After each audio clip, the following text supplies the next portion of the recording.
안녕하세요. 시네포커스 록사입니다. 오늘 알쓸영사 시간에는 영화 파란 대문의 예를 통해 색채 미학의 상징성에 대해 알아보겠습니다.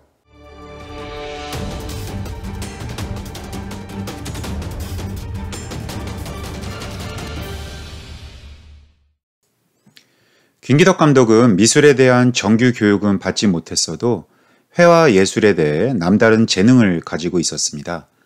그래서 그의 작품을 보면 색채를 이용해 감정과 의미를 전달하는 장면이 많이 등장하는데요.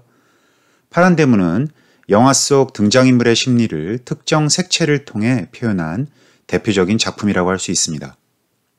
파란 대문은 포항의 여인숙을 배경으로 진아와 혜미 두 여자의 심리적 유대를 파격적으로 그리고 있는 작품입니다. 대학생 혜미가 살고 있는 여인숙으로 어느 날 매춘부로 살아가는 진아가 들어옵니다.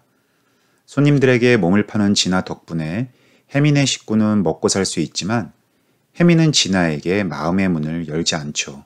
시간이 지나 두 여성은 서로의 공통점과 아픔을 이해하게 되고 서로의 상처를 보듬어주는 사이가 됩니다. 영화는 두 여성의 변화하는 심리 상태를 대사를 통해 직접적으로 설명하는 대신 파란색과 노란색을 통한 색채의 활용으로 상징적으로 표현해냅니다. 영화의 주된 색채 중 하나인 파란색은 두 여자의 심리적 공간을 은유적으로 보여주는 역할을 담당하고 노란색은 진아의 캐릭터를 상징하는 색채로 사용됩니다.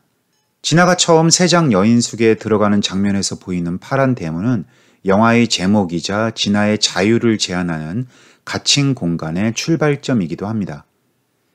혜미와 진아가 처음 대문 앞에서 만났을 때 혜미는 진아가 들어오기 전 대문을 반쯤 닫아둡니다. 진아에게 적대적인 감정을 갖고 있는 혜미의 심리 상태를 잘 보여주는 것이죠. 그에 반해 영화의 후반부에는 조금씩 혜미가 진아를 이해하기 시작하면서 두 개의 파란색 창문에서 서로를 바라보는 장면을 관객에게 보여줍니다. 아직까지는 완벽히 진아와 교감이 이루어지는 것은 아니지만 처음에 비해 상당히 심리적으로 가까워졌음을 관객에게 알려주는 것이죠. 한편 영화는 진아의 캐릭터와 심리 상태를 표현하기 위해 노란 색채를 가진 다양한 소도구와 배경 역시 적절히 활용합니다. 먼저 영화의 오프닝에서 진아는 자신을 상징하는 색인 노란색 택시를 타고 포항에 도착합니다. 이때 자신이 머물 예정인 여인숙에서 진아의 역할을 담당했던 이름 모를 여인과 교차하며 그 여인은 진아가 타고 왔던 택시를 타고 포항을 떠납니다. 마치 메비우스의 띠처럼 진아가 겪어야 할 심리적, 육체적 고통을 미리 체험한 여인은 떠나고 새로운 운명을 맞이할 진아는 바닷가 공간으로 들어오게 되는 것이죠. 여인숙에 도착한 후 주인이 담벼락에 벽화를 그리자 진아는 자신을 상징한다고 할 수 있는 노란색 나비를 그려넣습니다. 벽화의 색채 대부분이 파란색으로 구성되어 있기 때문에 진아가 그려넣은 노란색 나비는 매우 대조적인 분위기를 자아냅니다.